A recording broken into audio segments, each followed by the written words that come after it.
ಸರ್ಕಾರಿ ಹಾಗೂ ಅನುದಾನಿತ ಶಾಲಾ ವಿದ್ಯಾರ್ಥಿಗಳಿಗೆ ಮೊಟ್ಟೆ, ಬಾಳೆಹಣ್ಣು, ಶೇಂಗಾ ಚಿಕ್ಕಿ ವಿತರಿಸುವ ಯೋಜನೆಯನ್ನು ರಾಜ್ಯ ಸರ್ಕಾರ ಜಾರಿಗೆ ತರಲಾಗಿದ್ದು, ರಾಜ್ಯದ ಎಲ್ಲ ಸರ್ಕಾರಿ ಅನುದಾನಿ ಶಾಲೆಗಳ ಮಕ್ಕಳಿಗೆ ಪೂರಕ ಪೌಷ್ಟಿಕ ಆಹಾರವಾಗಿ ವಾರದಲ್ಲಿ 3 ದಿನ ಮೊಟ್ಟೆ ತಿನ್ನದವರಿಗೆ ಬಾಳೆಹಣ್ಣು, ಶೇಂಗಾ ಚಿಕ್ಕಿ ವಿತರಿಸುವ ಯೋಜನೆ ಇದೆ.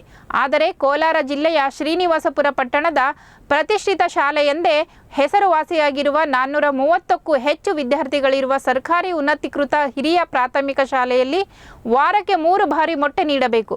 ಆದರೆ ಈ ಶಾಲೆಯಲ್ಲಿ 2023-24ನೇ ಸಾಲಿನ ತರಗತಿಗಳು ಆರಂಭವಾಗಿದ್ದಾಗಿನಿಂದ 2 ದಿನ ಮಾತ್ರ ಮೊಟ್ಟೆ ವಿತರಣೆ ಹಾಗೂ 1 ದಿನ ಮಾತ್ರ ಬಾಳೆಹಣ್ಣು ವಿತರಿಸಲಾಗುತ್ತಿದ್ದು, 2 ತಿಂಗಳಿಂದ ಸಂಪೂರ್ಣವಾಗಿ ಮೊಟ್ಟೆ ನಿಲ್ಲಿಸಿ ಬಾಳೆಹಣ್ಣು ಮಾತ್ರ ವಿತರಣೆ ಮಾಡುತ್ತಿರುವ ಬಗ್ಗೆ ಆರೋಪ ಕೇಳಿಬಂದಿದೆ. ಒಟ್ನಲ್ಲಿ ಸಂಬಂಧಪಟ್ಟ ಇಲಾಖೆ ಅಧಿಕಾರಿಗಳು ಶಾಲೆಗೆ ಭೇಟಿ ನೀಡಿ ಪರಿಶೀಲನೆ ಮಾಡಿ ಈ ಸರ್ಕಾರಿ ಶಾಲೆಯ ಮುಖ್ಯ ಶಿಕ್ಷಕರ ವಿರುದ್ಧ ಸಂಬಂಧಪಟ್ಟ ಇಲಾಖೆ ಅಧಿಕಾರಿಗಳು ಯಾವ ಕ್ರಮವನ್ನು ಜರುಗಿಸುತ್ತಾರೋ ಎಂಬುದನ್ನು ಕಾದು ನೋಡಬೇಕಿದೆ. ಯಾವ ಮಕ್ಕಳು ತಿನ್ನಲ್ಲ ಮೇಡಮ್? ಹೋಗ್ಲಿಲ್ಲ ಕ್ಲಾಸ್ ಬಂದು ಕೇಳೋದು ಮೇಡಮ್, ನಾವು ಕೇಳೋದ ಮೇಡಮ್ ಬಂದು ಒಪ್ಕೊಂತಾರೆ ಮಕ್ಕಳು? ಸರ್ ಈಗ ಏನು ಸರ್, ಕಾರ್ತಿಕ್ ಮಾಸದಲ್ಲಿ ಕೊಟ್ಟಿಲ್ಲ, ಮಕ್ಕಳು ತಿನ್ನಲ್ಲ, 80% ಮಕ್ಕಳು ತಿನ್ನಲ್ಲ ಅಂತ ಹೇಳಿದ್ರು. ಕಾರ್ತಿಕ್ ಮಾಸದಲ್ಲಿ ಕೊಟ್ಟಿಲ್ಲ, ಮೊಟ್ಟೆ ಕೊಟ್ಟಿಲ್ಲ, ಬಾಳೆಹಣ್ಣು ಕೊಡ್ತಾ ಇದ್ವಿ. ಬೇರೆ ಸ್ಕೂಲ್ಗೆ ಬಾಳೆಹಣ್ಣು ನಾವು ಕೊಡೋದು ವಾರದಲ್ಲಿ ಒಂದು 2 ಸಲ ಕೊಡ್ತೀವಿ. ಒಂದು 60-70 kg ಕೊಡ್ತೀವಿ.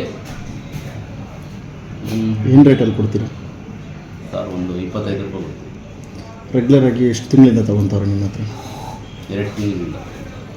2 ತಿಂಗಳಿಂದ ವೀಕ್ಲಿ ಎಷ್ಟು ಟೈಮ್ ತೊಗೊತಾರೆ?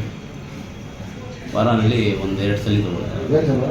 2 ಟೈಮು ಎಷ್ಟೆಷ್ಟು ಕೆ ಜಿ ತೊಗೊತಾರೆ? ಒಂದು 50 kg 60 kg. ಯಾವ ವಾರ ತೊಗೊತಾರೆ? ಶುಕ್ರವಾರ, ಮಂಗಳವಾರ. ಮೊದಲು 2 ತಿಂಗಳಿಂದ ತೊಗೊತಾ ಇರಲಿಲ್ಲ ನಿಮ್ಮ ಹತ್ರ? ಇಲ್ಲ, ನಾವು ಬಿಸ್ನೆಸ್ ಮಾಡ್ತಾ ಇದ್ದೀವಿ. ಅದಕ್ಕೆ ಮೊದಲು ತಗೊಳ್ತಾ ಇದ್ದು ಒಂದು 1 ಅವರ್